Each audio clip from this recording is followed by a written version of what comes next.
my fellow Americans and everyone around the world that was invested in this campaign, the presidential campaign for the United States, this message for you, and you're probably not going to like me very much for a while after I say it. Now, before I start, I'm going to say that I'm not positioning myself on the left or the right with Trump or Clinton, and I will not say who I voted for because that doesn't matter.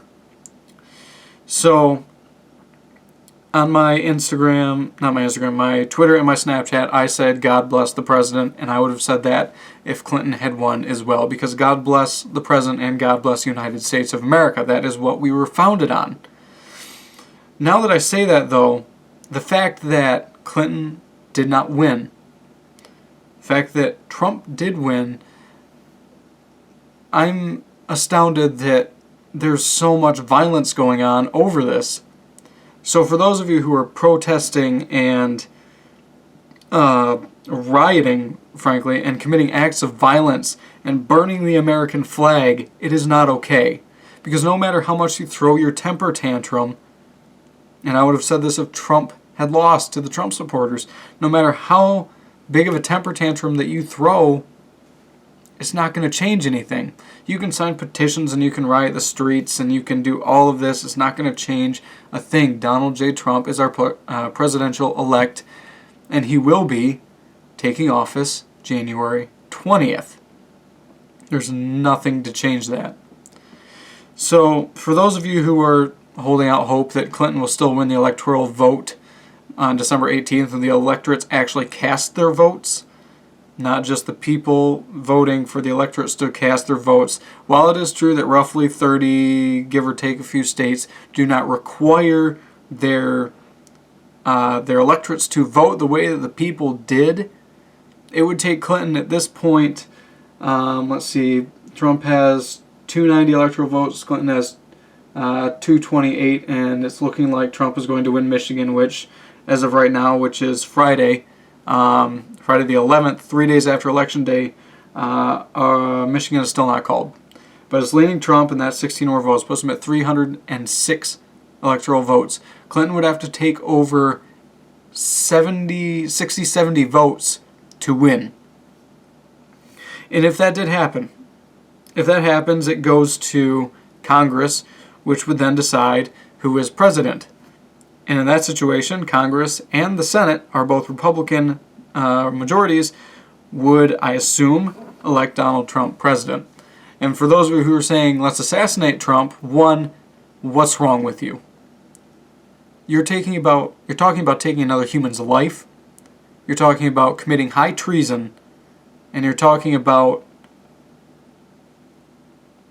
something so nasty. Why would you think about killing another person just because something didn't go your way? For those of you who don't know how the succession of power works, if you assassinate Donald J. Trump, then Mike Pence, his running mate, would then become president, not Clinton. If you kill Trump, Clinton does not take office. It goes Pence. And then down the line, which the next 20 people are more hardcore right than Trump is. So, in short, I'm saying to you, Trump is now our president, and it's pretty astonishing. He pulled off an amazing feat. It was an upset. No matter how you look at it, it's incredible because he's been the underdog the entire time. Now, it's going to take a while, but we need to bind as a nation. Trump has said it. Clinton has said it, President Obama has said it, we need to heal. This is a deep divide, and those of you who are protesting and throwing temper tantrums are not helping whatsoever. It's not helping you to throw a temper tantrum because you are literally driving a stake down farther between our nation. Just because someone that you didn't like wins does not give you the right to act belligerently and violently towards other people. It is not okay. And it never will be okay. You can protest peacefully. That's fine. But you're storming streets, taking over campuses. For God's sakes, I read an article that said that classes and tests were canceled and college students got free pizza. And seriously, That is kind of pathetic. Just because somebody won that you do not like does not mean that you have the right to act out towards other people. So it needs to stop. What I'm saying right now is that we need to come together and we need to love each other again. And all this stuff that's going on, I see it on Snapchat, Facebook, Instagram, Twitter. Unfollow me if you voted for Donald Trump. Why? Because I have a differing opinion from you, or he has a differing opinion from you, or she has a differing opinion from you. This is literally ending friendships. My parents have had to unfriend people they know for years because they refuse to be attacked like they have been.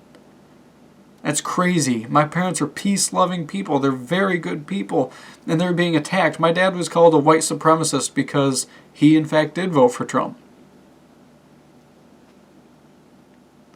This has to end. And this has been going on for a year or more now. We have to accept who is elected president and who will be president barring catastrophe for the next 4 years.